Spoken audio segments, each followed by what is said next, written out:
อยู่ในขอบเขตเมืองไซธานีเฮานี่ก็ถือว่าทางลาดยางเข้าไปในภายในหมู่บ้านนี่ก็ถือว่าหลายเส้นทางที่พี่น้องเลยในปัจจุบันปี2026สำหรับคลิปนี้อยู่ทางด้านหน้าพี่น้องอยู่ทางด้านหน้าสวนสาธารณะลาวเวียดนามจุดที่เฮาอยู่ในปัจจุบันนี้เนาะมาสังเกตเห็นทางที่ว่าเขาไปหาเขตบ้านตรงมะคายนี่บางหนึ่งอาทิตย์ให้หลังหันข้าพเจ้าก็ยังเห็นรถกำลังอัดดินแต่ว่ามาในมือนี้ สังเกตเห็นว่าพี่น้องปูยางเป็นที่เรียบร้อยเดี๋ยวเขาจะพาทุกท่านเข้าไปเบิ่งว่าเป็นปูยางไปฮอดระดับใดแดเนาะสำหรับเส้นทางเส้นนี้นี่เส้นทางเส้นนี้จะเลี้ยงเขาไปหาบ้านตรงมะคายพี่น้องเลยเมืองไซธานีนครหลวงเวียงจันทน์เฮานี่เองส่วนทางเบื้องซ้ายมือเจ้าเห็นนี่ก็คือสวนสาธารณะลาวเวียดนามจุดนี้บางหนึ่งยังทันได้ปูยางเนาะเพราะว่า1 อาทิตย์ที่แล้วนั้นข้าพเจ้าเห็นเพิ่นกำลังอัดดินแต่บ่คิดว่าเพิ่นสิเฮ็ดไว้ป่านนี้มื้อนี้กำลังสิมาเบิ่งอีกปรากฏว่าเพิ่นปูยางเป็นที่เรียบร้อยแล้วแต่บ่แน่ใจว่าเพิ่นจะปูเข้าไปฮอดไสเนาะเข้าไปฮอดบ้านดงมะคายบ่เดี๋ยวเฮาจะนำไปเบิ่งอีกเทื่อนึงสำหรับจุดนี้ก็คือทางเข้าของสวนสาธารณะนั่นเองเดี๋ยวเขาจะแล่นรถไปเรื่อยๆตามเส้นทางบ้านดงมะคายนี่พี่น้องให้ทุกท่านได้เบิ่งได้ฮู้นำกันดีว่าเพิ่นปูยางไปฮอดใส่แดฮะนะโอ้รู้สึกว่าเพิ่นจะปูเพิ่นปูอ้อมไปทางด้านหลังของสวนสาธารณะเลยเด้นี่เด็กยังใหม่ๆอยู่เลยสงสัยเพิ่นปูไปรอบเลยทั้งด้านหน้าด้านหลังเลยเนาะเพิ่นจะปูทางลาดยางไปเพราะว่าจะเป็นทางหน้าทางข้างทางหลังนี่เพิ่นก็คิดว่าเพิ่นน่าจะปูไปจนหมดรอบๆบริเวณสวนเลยนะเนาะ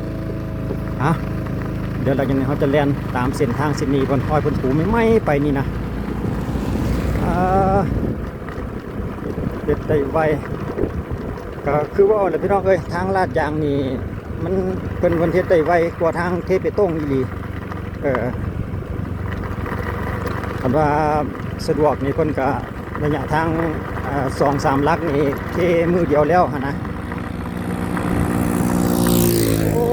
หลายปีแล้วพี่น้องเอ้ยเส้นนี้ข้าพเจ้าก็ยังบ่ค่อยได้เข้ามาเคยได้เข้ามาแต่ว่าหลายปีแล้วเรียกว่าเป็น10 ปีก็ว่าได้แล้วเข้าไปบ้านภายในบ้านดงมะคายนี่เนาะเพราะว่าก็เฮากับบ่มีธุระปังก็เลยบ่ได้มา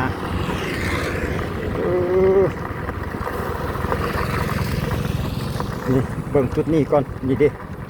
โอ้ยังเป็นนั่นยางดำๆไปอยู่เด้ข้างๆเนี่ยนะสังเกตเห็นห้อยยางนี่บนสต็อกเพิ่นถังต้มยางของเพิ่นก็ยังลงเรืออยู่บ่ทันได้หมดเทื่อดิกองหินก็ยังอยู่ยังเหลือแต่ว่าก็บ่แน่ใจว่าเพิ่นสิปูทับอีกสั้นหนึ่งบ่หรือใดนี่นะโอ้เบิ่งถังของยางเพิ่นถังที่ว่าเพิ่นเก็บยางมาต่อยยังลงเรืออยู่ก็ยังบ่แน่ใจว่าเทคนิคการลาดยางนี่เพิ่นต้องได้รออีกต้องได้ที่อีกเป็นรอบที่2รอบที่3บ่นะหลังจากในปัจจุบันนี้เพิ่นเทไปคือว่าอำนวยความสะดวกให้แก่กับการสัญจรไปมาของพ่อแม่ประชาชนภายในบ้านดงมะคายเฮานี่เนาะ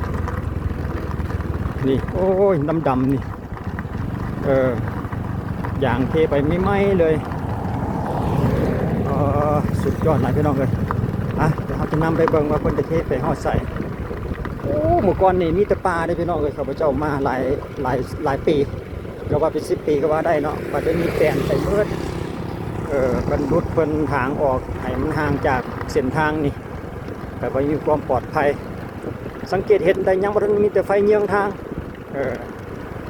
เพิ่นอาจจะเพิ่มเติมหรือว่า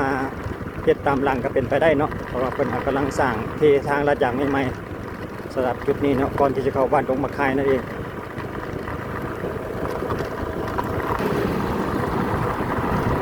โอ้ยังมือแรงซ้ำนี่รถกระหลายสมควรอยู่เด้อไทยเขตบ้านนี่เนาะว่าพื้นทางเส้นนี้เนาะดงมะคายนี่สามารถแล่นออกไ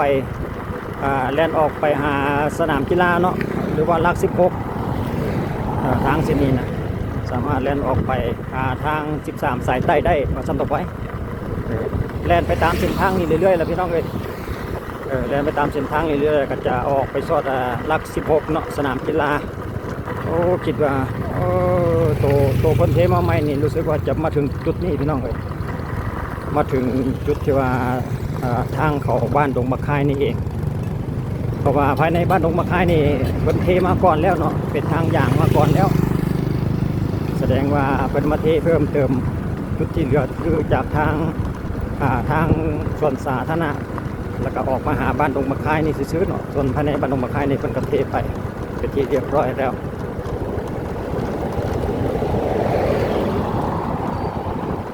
ผมมีปัญหาเรื่องขี้ฝุ่นขี้ฝอยภายในหมู่บ้านเขาก็ถือว่าสะอาดจบงามการสัญจรไปมากก็สะดวกสบายจะเป็นทางผ่านหมู่บ้านเนาะเส้นทางนี้จะผ่านใจกลางของบ้านดงมะคายมาเลย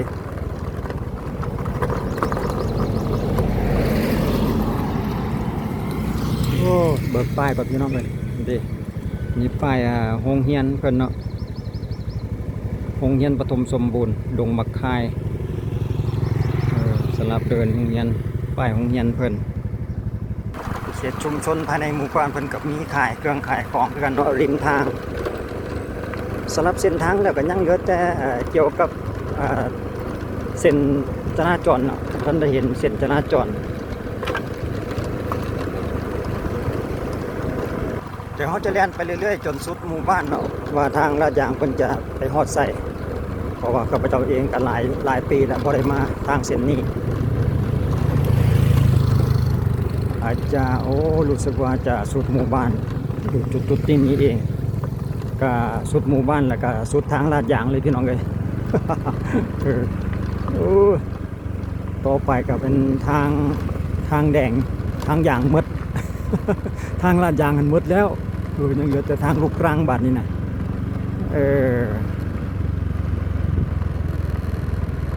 ก็จะเป็นทางลูกรังลักษณะนี้ไปจนฮอดเส้นทาง13สายใต้เลยนะสำหรับทางเส้นนี้เพราะว่าเมื่อกี้นี้พระเจ้าได้จอดถามเพิ่นแป๊บหนึ่งเพิ่นจากนี้ไปก็เป็นทางแดงจนฮอดทางใหญ่พุ่นละทางหลัก16พุ่นแหละว่าซั่นเด้สำหรับเส้นทางเส้นนี้นี่ขี้ฝุ่นปุ๊บแล้วไป สรุปแล้วทางลาดยางเนี่ยมาสุดอยู่แต่หมู่บ้านเนาะออกจากหมู่บ้านไปก็จะเป็นทางแดง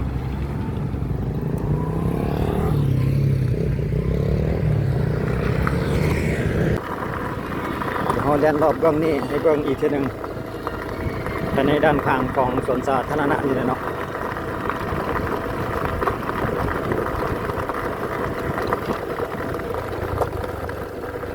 เพิ่นก็จะเฮ็ดเพื่อไว้ว่าเพื่อมีผู้อยากย่างออกกำลังกายหรือว่าขี่รถเบิ่งในรอบๆบริเวณของ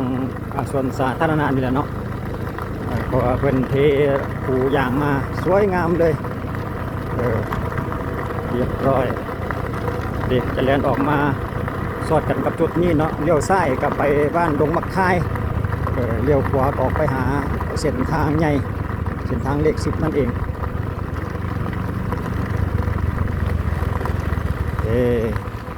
เลี้ยวซ้ายกับไปบ้านดงมะคายเนาะ